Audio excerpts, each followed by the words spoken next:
जय माँ इंद्राक्षी, जय माँ अम्बे। इंद्राक्षी धाम में सभी साधकों का हम हार्दिक स्वागत करते हैं। आइए इस अंक में हम बात करते हैं कि देव प्रबोधिनी एकादशी का व्रत वैष्णव और स्मार्त के हिसाब से किस प्रकार से रखा जाना चाहिए। देव प्रबोधिनी एकादशी एक बहुत बड़ी एकादशी होती है।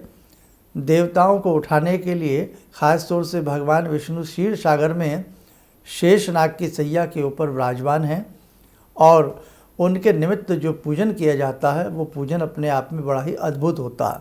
संध्या के समय छलनी आदि के नीचे दीप जला करके मूंगफली, उबला हुआ सिंगाड़ा, शकरकंदी के आदि का भोग लगा करके अपनी अपनी प्रांतीय भाषा में उठो देवा, जागो देवा, नाना भांति के लोकगीत, भजन, मंत्र, स्तोत्र पाठ आदि किए जाते हैं।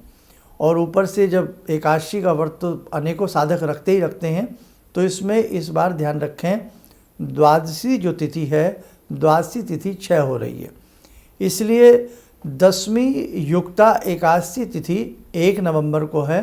तो 1 नवंबर में 10वीं युक्ता एकादशी का जो व्रत है वो स्मार्त लोग रख रहे हैं, यानी कि स्मार्त लोग रखें।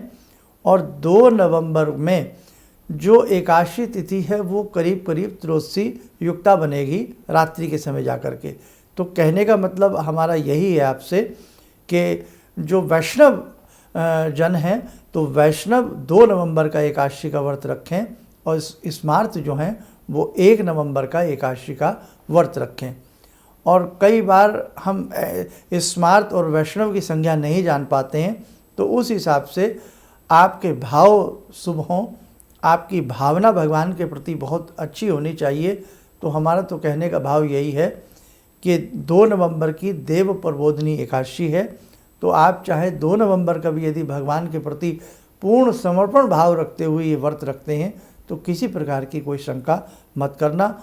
और यदि आप, फिर दोहरा देता हूँ अपनी बात को, यदि आप स्मार्त और वैष्णव के हिसाब से एकादशी का व्रत रखते हैं तो स्मार्त की स्थिति 1 नवंबर की बनती है और वैष्णव के हिसाब से उस व्रत की स्थिति 2 नवंबर की बनती है।